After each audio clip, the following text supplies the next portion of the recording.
What's up, y'all? Thanks for tuning into another episode of Culture Hacker, where on this channel, the goal is to simply change the narrative.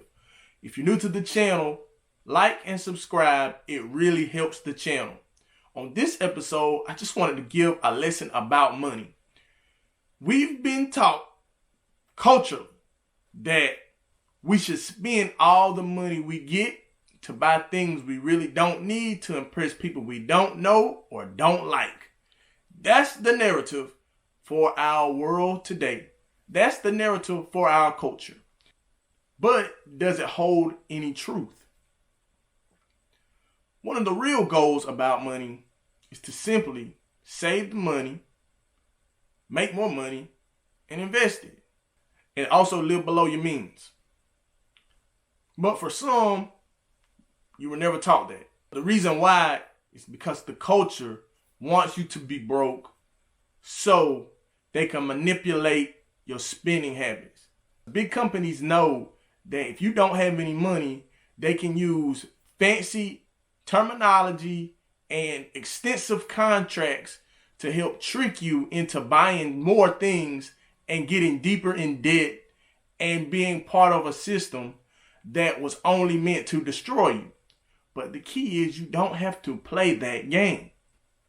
The way to escape, or at least create a financial means for yourself, is to simply do as I told you. And if you don't believe me, check these videos out. Because there's been plenty of times where I've seen people and they will literally tell me, I can't take the money with me, so why should I save it? Well, let's look at these videos right here, and that's going to give you a better understanding about money and a few lessons on money. Hi, Susie. I'm in my mid-20s.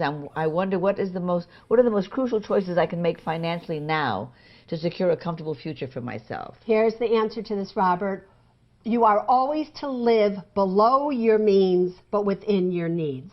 You know, the other day I was listening to President Obama, and he said, live within your means. And I was like, no, no. Because when you live within your means, what that means is you get a paycheck, you can afford it, you spend the paycheck. If you live below your means, even though you can afford it, you do not spend it. And when you then don't spend it, you can save it. When you save it, you then invest it. And then when you get older, you have money. So live below your means, but within your needs. That's the advice I would give you. Well, a lot of people have been asking questions about how much should I save a month. Is there a percentage that you would put on it? As much as you possibly can. You can never save too much, people.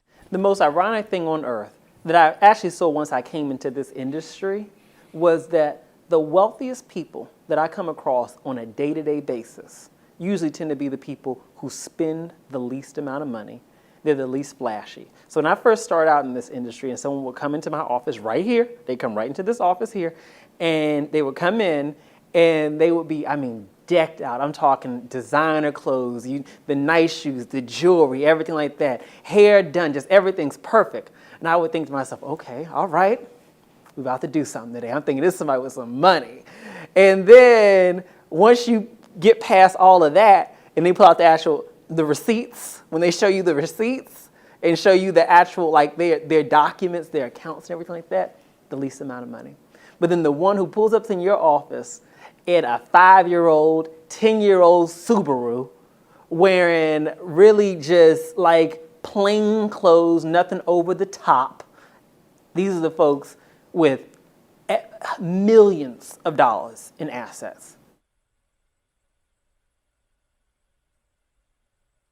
And how I define broke has nothing to do with how much you make.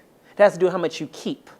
If every time you get your checks, at the end of the month, you made this much money and you spent that same amount of money, or in some cases, you're spending more than what you made because you're using credit to supplement things, right? Then you are broke. And the people who I saw who were spending the least amount of money were the people who were building wealth, and I figured it out. They were building wealth because they were keeping their expenses low. I can't hit this point enough. You have to minimize your expenses if you want to create wealth. I always hear these things where people say, oh, you can't take it with you. You might as well enjoy it. That is the craziest thing I've ever heard in my life. You can't take it with you, but you're going to be on this earth for a long time. If you haven't noticed, people are living longer. Earl told me he's never made more than $12 an hour, never earned more than $20,000 a year. How you doing? So how could he know something about corporate profits? Gonna get you. I had to pry. So Earl, what's your net worth? $500,000. $500,000 Yeah, from working here. working here. That's amazing. A last statement. And there it is in his statements, over $500,000 net worth on a parking lot wage. Now Mr. Earl had my full attention. How did he do it? Stop working so hard and let the money work for you. He started investing $25 each month into a mutual fund and did that consistently for 15 years. By the late 70s, his net worth was $25,000. Later, as the children got older, he decided to play the stock market. And he bought one share, and, well, the rest is history. He bought stock in blue chips like IBM and Coca-Cola that paid dividends and... Instead of taking the dividends and parking it, let it set or let it reinvest itself and it increased my shares. And the more shares I had, the more dividend I had. Eventually, the more money I have down the road.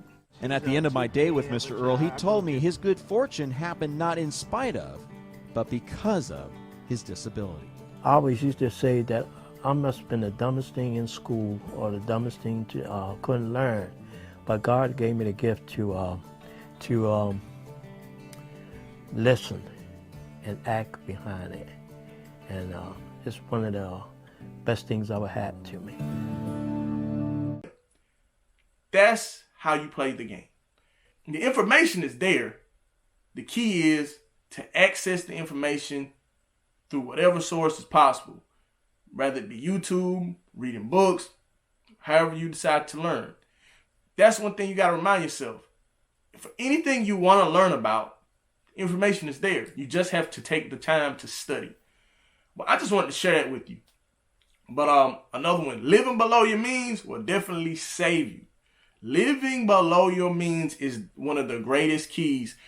The book, The Richest Man in Babylon, I love that book. Honestly, great book. It taught me a lot of valuable knowledge. My uncle gave me that book and I read it, and that book has been one of the most influential books I've ever read in my life. So if you haven't read The Richest Man in Babylon by George S. Clason, definitely pick that up. Or here's another tip. Instead of using your money to buy the book, go on YouTube, type it in, somebody will read the book to you for free. You don't need Audible or anything. Save that money and use that money to invest in something else.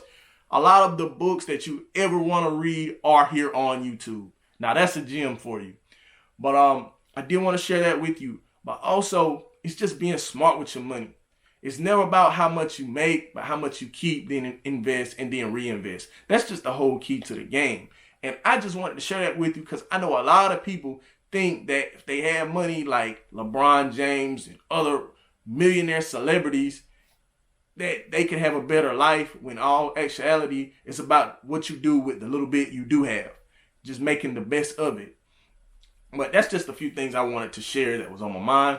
And I definitely wanted to give you this video to help you all out in whatever financial journeys that you all are on. If you need any more help, feel free to email me. But I want to just say thank you for watching. I hope you got value from this video. If you did, consider liking and subscribing. My whole goal here on CultuR is to change the narrative. I'm helping change the story. I just gave you information that hopefully will change your financial journey and allow you to save more money to invest in yourself, because you're your number one asset. So I hope you got value from that. Thanks for watching. And like I said again, feel free to like and subscribe to the channel because it really helps. All right, y'all. Thank you for tuning in to another episode of CultuR, and I'll see you in the next video. Talk to you later.